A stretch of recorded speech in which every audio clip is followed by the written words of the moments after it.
अस्सलामु अलैकुम वरहमतुल्लाहि वबरकातुह। उम्मीद करता हूँ कि आप सब खैर व आफ़ियत से होंगे।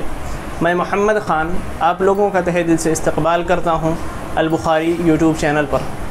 मुहतरम नाज़रीन, आज की इस वीडियो में हम जानेंगे कि आखिर मुसन्निफ़ यानी माइकल हार्ट ने अपनी किताब द 100 के अंदर 13वां मकाम किसे दिया है। वो कौन सी शख्सियत हैं जिसने अपनी असर पजीरी के बिना पे इस किताब के अंदर 13वां मकाम हासिल किया।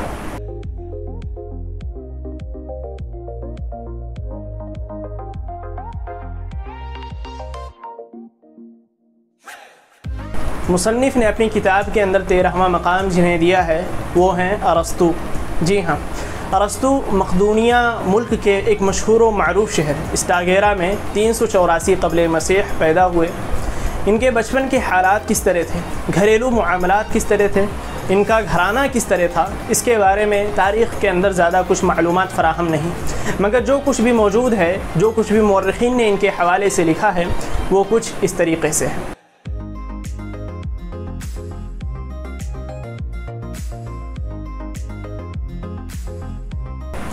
अरस्तु के वालिद एक तबीब थे जो कि अरस्तु के बचपने में ही वफ़ात पा गए थे। अरस्तु बचपन में यतीम हो गए थे और उसके बाद उन्होंने अपनी ज़िंदगी बड़ी ही मशक्क़त और दुश्वारी के साथ काटी। जब 17 बरस के हुए तो एथेंस जो कि मक़दूनिया का एक मशहूर व मारूफ़ शहर है, वहाँ पे अफ़लातून की एक बहुत बड़ी एकेडमी थी, वहाँ पर गए और वहाँ पर तकरीबन 20 बरस तक इन्होंने तालीम हासिल की। जब अफ़लातून की वफ़ात हो गई, अफ़लातून की जब डेथ हो गई तो उसके कुछ ही अरसा बाद अरस्तु वापस अपने शहर आ गए और वहाँ बादशाह के 13 साला बेटे को तालीम देने लगे। उसके ज़ाती मुअल्लिम बन गए और कई सालों तक उसे तालीम दिया और वही बेटा जिसे इन्होंने तालीम दिया था आगे चलकर दुनिया के लिए सिकंदर आज़म बना। 335 क़ब्ल मसीह में वापस अरस्तु एथेंस आया और यहाँ पर उसने ख़ुद का एक मदरसा, एक स्कूल कायम किया जिसका नाम उसने लाइसेम रखा। मुअर्रिख़ीन अरस्तु के बारे में लिखते हैं कि अपनी ज़िंदगी के अंदर उसने तकरीबन 170 किताबें लिखी, जिसमें से 47 किताबें ही बाकी बच सकीं और शाये हो सकें। वो 47 किताबें अक्सर मुअर्रिख़ीन का कहना है कि उसने लाइसेम स्कूल कायम करने के बाद ही लिखी। कई लोग कहते हैं कि कुछ किताबें पहले भी लिखी, कुछ किताबें बाद में लिखी।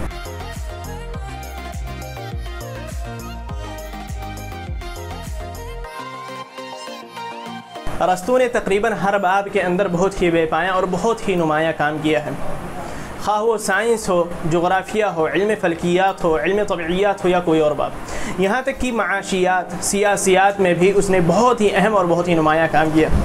वो जिस शहर एथेंस में रहता था वहाँ के आइन के ऊपर उसने किताब लिखी और अरस्तु की इन तमाम किताबों या अक्सर किताबों के तर्जुमे कई ज़ुबानों में हो चुके। शामी ज़ुबान, लातीनी ज़ुबान, फ़्रांसीसी, अंग्रेज़ी, अरबी, जर्मन, तमाम ज़ुबानों में अरस्तु की किताबों के कई नुस्खे अभी तक शाये हो चुके हैं।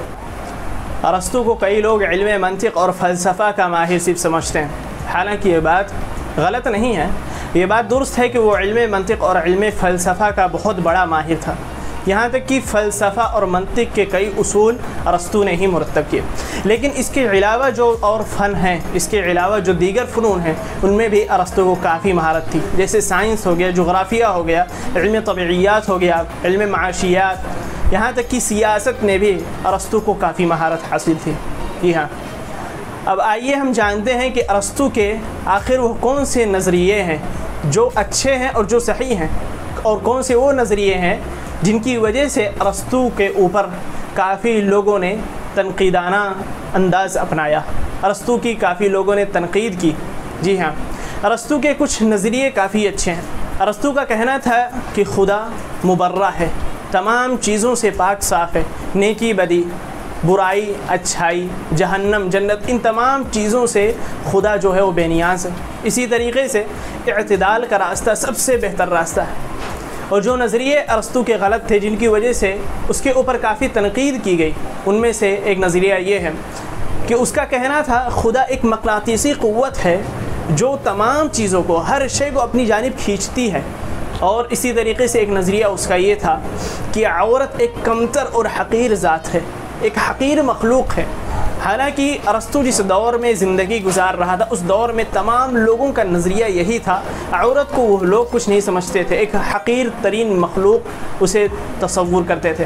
حالانکہ جب اللہ کے نبی صلی اللہ علیہ وسلم آئے، جاہلیت میں بھی عورت کو مقام نہیں ملا جو مقام عورت کو اسلام نے دیا، لہذا ہمیں عورت کی عزت کرنی چاہیے۔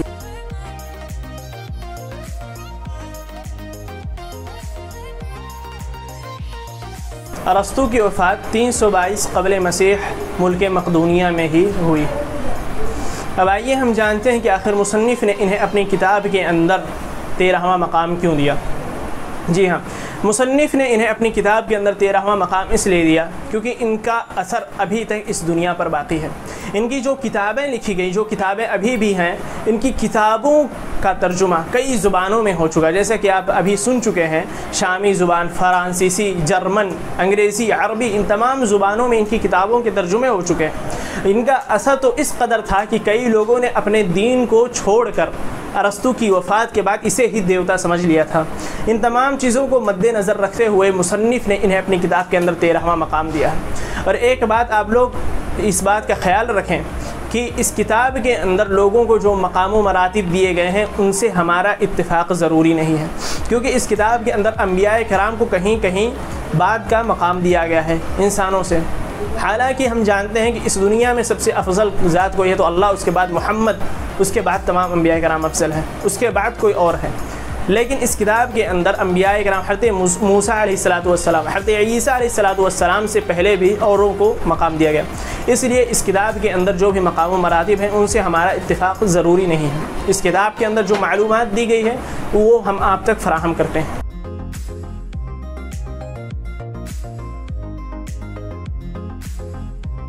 اب اس ویڈیو میں یہیں تک، ملتے ہیں اگلی ویڈیو میں ایک نئی صورت کے ساتھ، ایک نئی سیرت کے ساتھ۔ اور اس ویڈیو میں آپ لوگوں سے سوال یہ ہے کہ مصنف نے اپنی کتاب کے اندر 14واں مقام کسے دیا ہے؟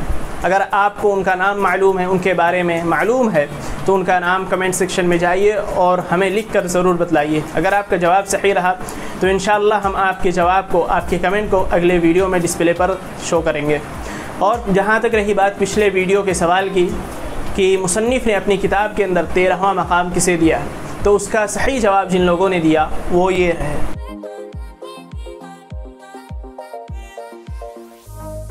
اور پچھلے ویڈیو کے جو کمنٹ ونر ہیں وہ یہ ہیں۔ ویڈیو میں یہیں تک، ملتے ہیں اگلی ویڈیو میں ایک نئی صورت کے ساتھ، ایک نئی سیرت کے ساتھ۔ جب تک کے لیے آپ لوگ اپنا خیال رکھیں، سرکشت رہیں، گھروں میں رہیں، اپنی فیملیز کا خیال رکھیں۔ Stay home, stay safe. والسلام علیکم ورحمۃ اللہ وبرکاتہ۔